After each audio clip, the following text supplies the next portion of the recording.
Salam əziz şagirdlər, hər birinizi xoş gördük. Mən Gülər Orcova, Fes Akademinin riyaziyyat müəllimiyəm. Bugün, yəni 15 mart 11-ci siniflər üçün keçirilən buraxılış imtahanında riyaziyyat fənni üzrə sualların izahına baxırıq. Gəlin başlayaq birinci sualdan. Baxırıq 61-ci suala. Baxın, yuxarıya diqqətlə baxsaq kvadratlar fərqidir. Ayırırıq. 25a kvadrat nəyin kvadratıdır? 5a-nın. Yazırsınız 5a çıx 4 vurulsun 5a üstəgəl 4. Bölünsün, məxrəcidir 5a üstəgəl 4. Bu 5a üstəgəl 4-lər gedir, bərabər olur 5a çıx 4. Yəni 61-ci sualda testimizin düzgün cavabı elə D bəndi, D variantı alınmış olur. Keçək növbəti suala. Baxırıq burada 62-ci suala. Deyir ki, fx funksiyası bərabərdir. 2x üstəgəl 3 bölünsün x kvadrat üstəgəl 2 olarsa f3 hesablayın. Uşaqlar, x-in yerinə gətirib 3 yazmalısınız. Yəni 2 vur 3 üstəgəl 3. Burada da 3-ün kvadratı üstəgəl 2. 3-ün kvadratı 9, üstünə 2 gələndə 11. 2 dəfə 3 6, üstünə də 3 gələndə olur 9. 11-də 9, deməli testimizin düzgün cavabı olur Y bəndi, Y variantı. Keçək növbəti suala. Baxırıq 63-cü suala. Deyir ki, trapesiyanın sahəsini tapın, fikir verin. Hündürlük var, oturacaqlar var. Deməli, sahə bərabərdir. Orta xətt vurulsun hündürlük. Orta xətt necə tapır? Oturacaqlar cəminin yarısı vurulsun 12. Bununla bu ixtisar gedir 6. 2 üstəgəl 4 6 eləyir. 6-nı da 6-ya vuranda düzgün cavab 36 alınmış olur. Yəni testimizin düzgün cavabı olur Y bəndi. Keçək növbəti suala. Baxırıq 64-cü suala. Bizə A və B çoxluqları verilib və A çıx B-ni istəyir. A çıx B nə deməkdir uşaqlar? Yalnız A-da olan elementlər götürülür.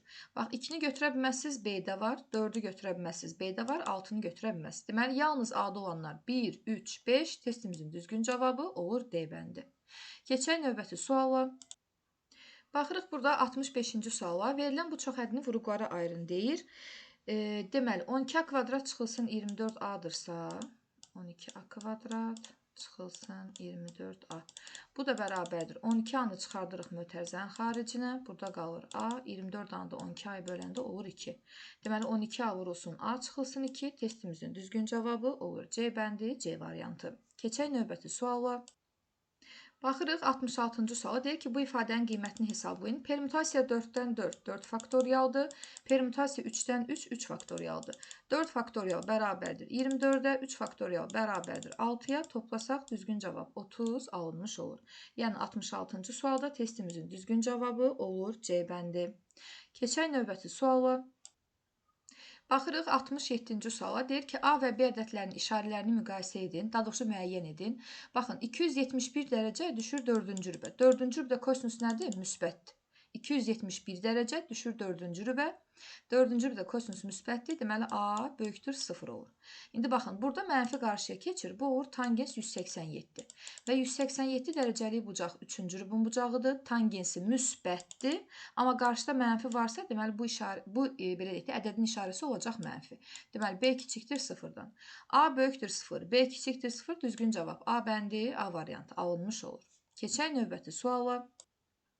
Baxırıq burada 68-ci sual. Yazıb ki, 16 üstü 0,36, bu da 14 uşaqlar. 16 üstü 0,14. Əsas olduğu kimi qalır, qüvvətlər toplanır. 0,36 ilə 0,14-ü toplayırsınız. Eləyir 0,50. Bunu 0,5 kimi yaza bilərsiniz. Bu da bərabərdir. 16 üstü 0,5 2-də 1-dirsə, kök altda 16-dan deməli cavab çıxacaq 4. 68-ci sualda testimizin düzgün cavabı olur D bəndi. Keçək növbəti suala. Baxırıq 69-cu suala. Düzbucaqlının diaqonallarının sayını tapın deyir. Düzbucaqlıdırsa aydın məsələdir ki, bunun 2 diaqonalı olacaq. Baxın, biri belə, biri də belə. Yəni 69-cu sualda testimizin düzgün cavabı olur B bəndi, B variantı. Keçək növbəti suala. Baxırıq burada 70-ci suala. Bizə deyir ki, A və B çoxluqları üçün B çoxluğu A çoxluğunun alt çoxluğudur. NA bərabərdir 9, NB bərabərdir 4 olarsa, A çoxluğundan təsadüfən seçilmiş 2 elementin A çıxılsın B çoxluğuna daxil olması hadisəsinin ehtimalını tapın. Deməli, biri digərinin alt çoxluğudur uşaqlar. Baxın, bu B-dir, bu A-dır.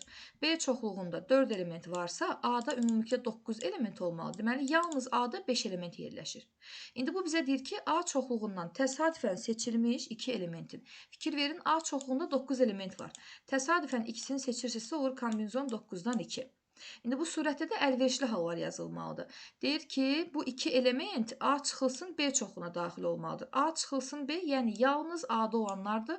Bu 5 dənənin də içərisindən ikisi seçiləcək. Olacaq kombinizon 5-dən 2. Bu da bərabərdir. 5-dən 2, 5 vur 4 bölünsün 2.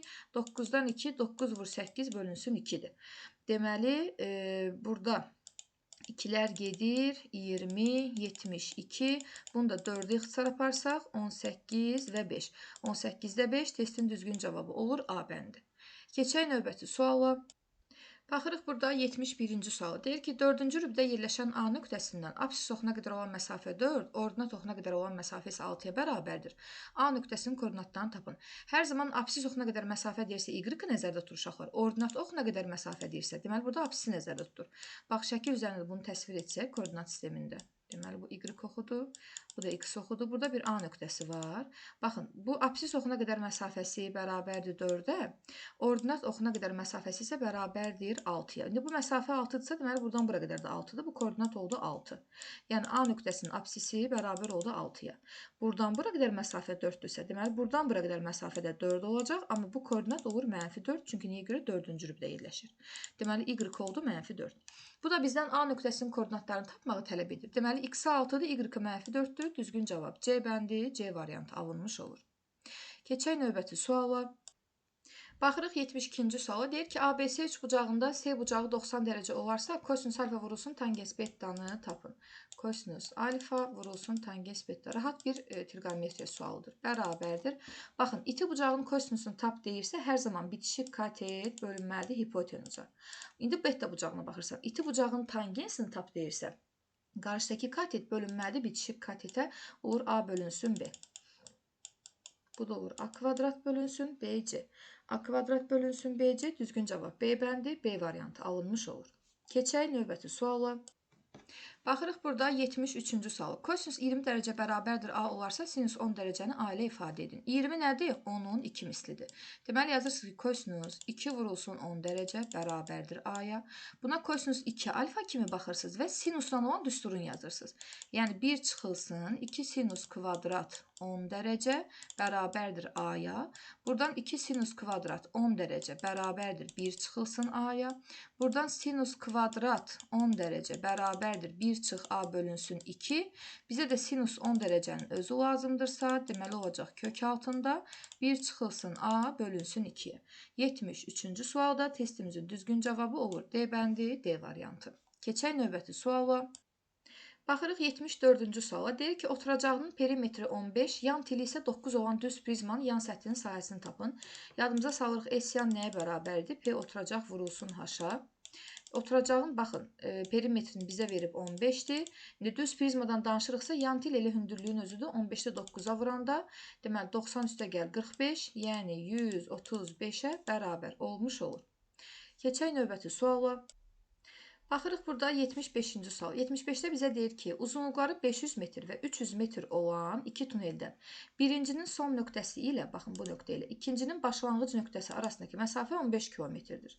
Uzunluğu 200 metr, sürəti isə 64 km/saat olan qatar birinci tunelə girməyə başladığı andan neçə dəqiqə sonra ikinci tuneldən tamamilə çıxar? Bax, sözə fikir verin, tuneldən tamamilə çıxar. Yəni, təkcə, belə deyək də, bu baş hissəsi var. Bax, onun buradan çıxmağı vacib deyil. Tamamilə çıxmağı üçün qatar bütöv şəkildə bu tuneldən çıxmalıdır. Yəni, bu nə deməkdir? Bu o deməkdir ki, bir tunelin uzunluğu qədər yol gedəcək qatar. Bir də öz uzunluğu qədər yol getməlidir ki, uşaqlar bu tuneldən tamamilə çıxmış sayılsın. Nə qədər yol gedir? S-i tapıram. Deməli, 500 üstəgəl 300 edir 800 metr. Dedik ki, öz uzunluğu qədər də 200 metr yol getməlidir. 800 üstəgəl 200 1000 metr. Yəni 1 kilometr. Burada da 15 kilometr varsa gedəcəyi yer 16 kilometrdir. Sürət də bərabərdir 64-ə. Zamanı tapmaq üçün gedilən yol sürətə bölünməlidir. Yəni S bölünsün V olmalıdır. 16 bölünsün 64-dürsə, bunu da ixtisar edirik, olur 4də 1 saat. Və bu bizdən bunu istəmir. Deyir ki, neçə dəqiqə sonra. Deməli, biz bunu dəqiqəyə çevirməliyik. 60-ın da 4də 1 hissəsini tapırsınız. Düzgün cavab bərabər olur 15 dəqiqəyə. Belə. Keçək növbəti suala. Baxırıq burada 76-cı sual. 76-cı sualda deyir ki, verilən bu tənliyin kökləri hasilini tapın. Yazırıq. Loqaritma 2 əsasdan x çıxılsın 3 loqaritma 2 əsasdan x üstəgəl 4 bərabərdir. 2-nin üstü 3, yəni 8. 8-i atırsınız bu tərəfə, 4 çıxılsın 8 olur mənfi 4 bərabərdir 0-a. Burada loqaritma 2 əsasdan x-a bir t desək, olur deməli t-nin kvadratı çıxılsın 3t çıxılsın 4 bərabərdir 0-a. İndi burada köklər hasili mənfi 4, cəmi müsbət 3 eləməli 4 və mənfi 1 uşaqlar bu. Deməli, birinci dəfə loqaritm 2 əsasdan x-i 4-ə bərabər edirsiniz. 2 üstü 4 olur 16. Daha sonra loqaritm 2 əsasdan x-i mənfi 1-ə bərabər edirsiniz. X bərabər olur 2 üstü mənfi 1, yəni 2-də 1. Köklərin də hasilini tap deyirsə, 16 ilə 2 ixtisar gedir. Düzgün cavab olur 8. Keçək növbəti suala. Baxırıq deməli 77-ci suala. Bu bərabərsizliyin tam həllərinin cəmini soruşur. Elə birbaşa olaraq buna baxsaz, baxın, köklər hasili mənfi 7 olmalıdır. Köklər cəmi isə müsbət 6 olmalıdır. Bu da 7 və mənfi 1-dir. 7-ni mənfi 1-ə vuranda mənfi 7 eləyir və 7 ilə mənfi 1 toplayanda müsbət 6 eləyir. Və hər zaman əgər kiçikdir 0 işarəsi ilə verilirsə, deməli bu bərabərsizliyin həlli olur köklər aralığı. Yəni mənfi 1 ilə mənfi 1 ilə 7 aralığı. Bura daxil olan deməli, tam həllərin cəmini soruşursa, mənfi 1, 0, 1, elə bunların cəmi 0 verir. Yerdə qalır 2, 3, 4, 5, 6. Bunları da toplayanda uşaqlar bərabərdir. 5, 5, 10. Deməli, 5, bu da 5, 10. Üstə gəl 10, 20-yə bərabər olmuş olur. Deməli, 2, 3, 4, 5, 6-nın özünü də götürdük. Burada mənfi 1. Mənfi 1 daxil deyil uşaqlar. Deyirəm, hansısa düz gəlmir. Mənfi 1 daxil deyil. Mənfi 1 daxil deyilsə, o zaman gəlin biz bu mənfi 1-i heç bura qatmayaq. Çünki mənfi 1-i götürməməliydim. Mənfi 1 daxil deyil. O zaman bu 1-i hesablayırsınız. Cavab olur 21. Düzgün cavab. Keçək növbəti suala. Baxırıq burada 78-ci suala. O loqaritmi 2 əsasdan kök altında 14 üstə gəl 2 loqaritma 3 əsasdan. Baxın, bu 10 əsasdan 100-dür. Cavab eləyir 2. 7-nin də üstünə 2 gəlsəz eləyir 9. Kök altında 9-dan da 3 çıxır. Bu da bərabərdir. Loqaritmi 2 əsasdan kök altında 14 üstə gəl 3 əsasdan 3 1-dir. Vuranda 2-yə 2-dir. Toplayanda eləyir 16. Loqaritmi 2 əsasdan kök altında 16-dan da 4 çıxacaq uşaqlar. Yəni, loqaritmi 2 əsasdan 4, o da bərabərdir 2 alınmış olur. 78-ci sualda. Keçək növbəti suala.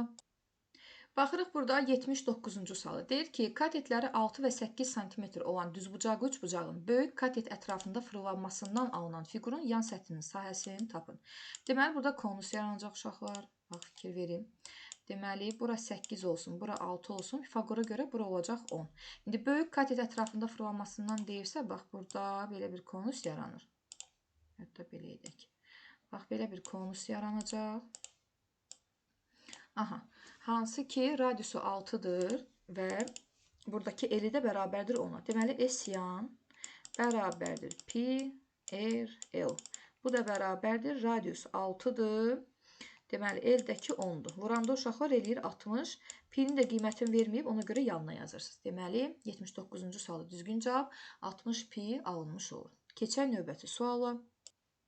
Baxırıq burada 80-ci suala. Bizə deyir ki, Samir hər birinin satış qiyməti 250 manat olan su filtrlərinin satıldığı mağazada işləyir. Onun sabit əmək haqqı 1000 manatdır. Bundan əlavə satdığı hər filtrin satış qiymətinin 4% qədər bonus alır. Yanvar ayında onun əmək haqqı 1400 manat, fevral ayında isə 1560 manat oldu. O, fevral ayında yanvar ayındakindən neçə ədəd çox filtr satmışdır. Bax, sizə burada 4% lazımdır. Niyə görə? Niyə? Çünki hər filtr satanda onun satış qiymətinin 4% qədər bonus alır. Satış qiyməti 250 manat deyil. Deməli, gəlin tapaq görün nə qədər bonus alır. 250-nin 4%-ni tapırsınız. Vurursunuz 4-ə, bölürsünüz 100-ə. Deməli, bununla bu gedir. 25 vur 4, 100-ə də böləndə eləyir 10. Deməli, hər satışdan bu 10 manat bonus alır. Düzdür? Və sabit əmək haqqı da 1000 manatdır. Baxın, yanvar ayında 1400 manat əmək haqqı alıb, fevral ayında 1560 alıb. Və diqqət edin ki, sizdən nəyi soruşur? Deyir, fevral ayında yanvardan nə qədər çox filtr satıb. Gəlin görək, fevral ayında nə qədər pul qazanıb. Bu 1000 manat sabitdir, onu qoyduq qırağa. Bu 560 qazanıb, burada da 400 manat qazanıb. Görək nə qədər çox pul eləyir. 560-dan çıxırsınız 400-ü, bərabərdir 160 manat bonus. Deməli, fevral, belə deyək də, yanvar ayına nisbətən fevral ayında 160 manat çox bonus əldə edib. Bu da hər birindən əgər 10 manat bonus alırdısa, belə deyək də, filtrdən, onda belə çıxır ki, 160 manatı da 10 manata böləndə cəmi 16 ədəd filtr çox satmış olur. 80-ci sualda. Keçək növbəti suala. Baxırıq burada 81-ci suala. Deyir ki, printer bir səhifə rəngli kağızı 50 saniyəyə, bir səhifə ağqara kağızı isə 30 saniyəyə çap edir. Yarım saat müddətində fasiləsiz işləyən printerdə 40 səhifə çap edilmişdirsə, bunlardan neçəsi rənglidir? Deməli, bir var rəngli, bir də var ağqara. Ağqara. Rəngli 50 saniyəyə çap edir. Ağqara isə deməli 30 saniyəyə çap edir. Amma ayrı-ayrılıqda neçə səhifə çap olunur bilmirik ya uşaqlar. Gəlin rəngliyə X, yəni səhifə deyək. Ağqara da olsun Y səhifə. Bu səhifələrin sayıdır. İndi fikir verin, ümumilikdə 40 səhifə var. Yəni X üstə gəl Y bərabərdir 40-a. Bu təniklər sistemi ilə gedir. Və X üstə gəl Y 40-dırsa, fikir verin, 50 saniyə X sayda çap edirsə, ümumi sərf etdiyi vaxt 50X-dir. Və bir dənəsinə 30 saniyə vaxt sərf edirsə, Y səhifəyə 30Y bərabər olacaq yarım saata. İndi mən bura 30 dəqiqə yaza bilmərəm, çünki hamısını saniyə ilə ifadə eləmişəmsə, mütləq bunu saniyəyə çevirməliyəm. 1 dəqiqədə 60 saniyə olduğu üçün belə yazırıq. Gəlin belə edək. Burada hamısını 10-a ixtisara aparaq. Baxın, hamısı 10-a geçsin. 3 dəfədə 60-ın bərabər olsun, deməli 180-ə. Biraz işimizi rahatlaşdıraq. Və bizdən nəyi soruşur uşaqlar? Bizdən rənglini soruşur. Rəngilə də X demişiksə, deməli X qalmalıdır, Y itməlidir. 3-ə vururam hər birini. Olur 3X, üstə gəl 3Y bərabərdir 120-yə. Buradan 5X üstə gəlsin 3Y bərabərdir 180-ə. Aşağıdakından yuxarıdakını çıxırıq. Bunlar gedir. 5X-dan 3X çıxanda 2X, 180-dən 120 çıxanda 60, X də bərabər olur 30-a. Deməli, bunlardan neçəsi rənglidir? 30 səhifə rəngli olmuş olur. Keçək növbəti suala. Baxırıq burada 82-ci suala. Deməli, 82-ci sualda bizə deyir ki, çevrə xaricindəki A nöqtəsindən çevrəyə AB toxunanı və AD kəsəni çəkilmişdir. BAD 90 dərəcə olarsa, AB kök altında 5-dir, AC də bərabərdir 1 olarsa, çevrənin radiusunu tapın. Baxın, hər şey sizə deyir uşaqlar burada. Biri toxunan, biri kəsən. Deməli, biz artıq burada fikirləşməliyik ki, toxunan və kəsənin xassəsindən istifadə edə bilərik. Fikir verin, bu toxunandır və bu da kəsəndir. Nədir toxunanla kəsənin xassəsi? Bunun kvadratı, yəni kök altda 5-in kvadratı bərabər olmalıdır. Buradan bura qədər olan hissə vurulsun, bütöv uzunluq. Bura bir X deyirəm, onda bütöv uzunluq nəyə bərabər olur? X üstə gəl 1-ə. Heç nə. Buradan X üstə gəl 1 bərabərdir. 5-dirsə, X bərabər olur 4-ə. Fikir verin, bura 4-dür. Bura 4-dürsə, uşaqlar, bizdən radiusu istəyir də. Mərkəzdən vətərə belə bir radius endirsəm, fikir verin, bu da radiusdur, bu da radiusdur. Və mərkəzdən vətərə endirilən radius gəlir həm perpendikulyar olur, həm də onu yarı bölür. 4-ü yarıya böləndə nə olur? 2, burada olur 2. Mənə bax, buradan bura qədər olan hissə lazımdır. Niyə? Çünki radius buradan bura qədər olan hissədir. 2 ilə 1-i toplayanda, deməli, radius bərabər olur 3-ə. Qurtardı. Bu da bizdən çevrənin radiusunu istəyir. Düzgün cavab 3-ə bərabər olmuş olur. 82-ci sualda. Keçək növbəti suala. Baxırıq burada 83-cü suala. Deyir ki, dənizin A və B məntəqələrindən olan gəmilər AY və BD düz xətlər üzrə hərəkət edir. DY bərabərdir 12-yə, BD bərabərdir 20-yə, AD bərabərdir 9 olarsa, deməli, C kəsişmə nöqtəsindən D məntəqəsinə qədər olan məsafəni istəyir, bax, buranı istəyir bizdən. Gəlin belə edək. Burada belə bir düzbucaqlı üçbucaq var. Katetlərə baxın 12, 20. Pifaqor teoreminə görə avtomatik buranı tapırsınız ki, neçədir? 16-dır. Bura 16-dırsa, bu tərəfdə də Pifaqor var. Bax, fikir verin bura. Deməli, belə, bir də belə. 12, 9, avtomatik bura bərabər olur neçəyə? Deməli, 15-ə. Bura olur 15. İndi. Burada oxşarlıq var da, uşaqlar. Bax, bununla bu oxşardır bir-birinə. Oxşardırsa, gəlin uyğun tərəflərin nisbətlərini yazaq. Əslində, məsələn, bu oturacağın nisbəti, fikir verin, 9-un 16-ya nisbətidir. Deməli, mən bura 9K yazsam, burada 16K yazsam, bu ikisi bir yerdə bizə 20-ni verməlidir. Deməli, 9K üstə gəl 16K bərabərdir 20-yə, 25K bərabərdir 20-yə, hər tərəfi 5-ə ixtisar aparsınız. 5 burada, 4 burada. K bərabər olacaq 4 bölünsün 5-ə. Yəni 0,8-ə. K-nın qiyməti bəllidir. İndi bizdən C nöqtəsindən D nöqtəsinə qədər məsafəni istəyir. Bax, fikir verin uşaqlar. 9K-nı istəyir sizdən. Bu da 9K. 9 dəfə 0,8 bərabərdir 7,2 olmuş olacaq. Deməli, 83-cü sualda cavab olur 7,2. Keçək növbəti suala. Baxırıq 84-cü sual. 84-də deyir ki, bir hava yolu şirkətində tək istiqamətli biletin qiyməti 150 manat, gediş-dönüş təyinatlı biletin qiyməti isə 180 manatdır. Cədvəldə Asif və Nurayn bu şirkətdən aldığı biletlərin sayı göstərilmişdir. Onlar hər iki növ biletdən ən azı bir ədəd aldılar. Əgər onların ödədikləri ümumi məbləğ eyni olarsa, Nurayn aldığı tək istiqamətli biletlərin sayını tapın. Deməli, tək istiqamətli 150 manatdır uşaqlar. Amma iki istiqamətli belə yazaq da, gediş, dönüş. Bu bərabərdir 180 manata. İndi nə istəyir bizdən? Əgər onların ödədikləri ümumi məbləğ eynidir. Aha, bax, fikir verin, ümumi məbləğ eynidir uşaqlar. Tapıb bir-birinə bərabərləşdirmək lazımdır hər ikisinin ödədiyini. Deməli, tək istiqamətli gedib, bunu 150-yə vuracam. Bunda 180-ə vuracam. Yazaq. 150 vurulsun 18 çıx x üstəgəl 180 vurulsun x. Baxın, bu bərabər olmalıdır. İndi Nuray tək istiqamətliyə gedib 150 vuracam. Gediş, gəliş, yəni gediş, dönüş təyinatı olub. Bu da 180-ə vurulacaq. Yəni 150 vurulsun. Buranı silək. Deməli, olacaq burada 150 vurulsun x üstəgəl 4. Bu da olur 180 vurulsun 15 çıxılsın x. Fikir verin, bu Asifin ödədiyi məbləğdir. Bu isə Nurayın ümumi ödədiyi məbləğdir. İndi hər bir əmsalı 10-a bölürəm. Baxın, 10-a böləndə burada qalır 15. 10-a böləndə burada qalır 18. 10-a böləndə 10-a böləndə. İndi belə edək. Baxın, 15 vurulsun 18 çıx x. Bunu da atıram bu tərəfə. Olur çıxılsın 15 vurulsun x üstəgəl 4. Bu öz evində olanı yazıram. 18 vurulsun 15 çıx x. Bunu atıram o tərəfə. Olur çıx 18x. Ortaq deməli vuruq çıxardacağıq. Ortaq vuruq nə olur burada? Baxın, 15 ortaq vuruqdur. Mötərizə xaricində çıxır. Olur 18 çıx x. Bunu da qarşısına mənfi qırı açırsınız. Mənfi x, mənfi 4. Bu da olur 18 vurulsun. 15 çıxılsın x, çıx x. İndi burada 15 vurulsun. Bu olur 14 çıxılsın 2x. 18 vurulsun, 15 çıxılsın 2x. Hər tərəfi ixtisar aparsaq 3-ə. Deməli, burada 5 qalır. 5-i vurub açmalıyam. Burada da 18 bölü 3, 6 qalır. 5 dəfə 14, 70 çıx 10x. 6 dəfə 15, 90 çıx 12x. 90 çıx 70, 20. 12x-dan da 12-si çıxanda 2x. X bərabərdir 10-a uşaqlar. X 10-dur. Nurayın tək istiqamətli aldığını soruşur. O da fikir verin, x üstəgəl 4-dür.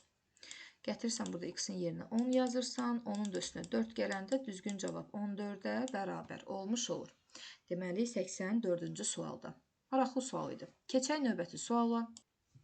Və nəhayət baxırıq burada 85-ci sual. Deyir ki, Aqil boş taxıla birinci gün 1 ədəd 50 qəpilik, 2 ədəd 20 qəpilik, 3 ədəd 10 qəpilik metal pul atdı.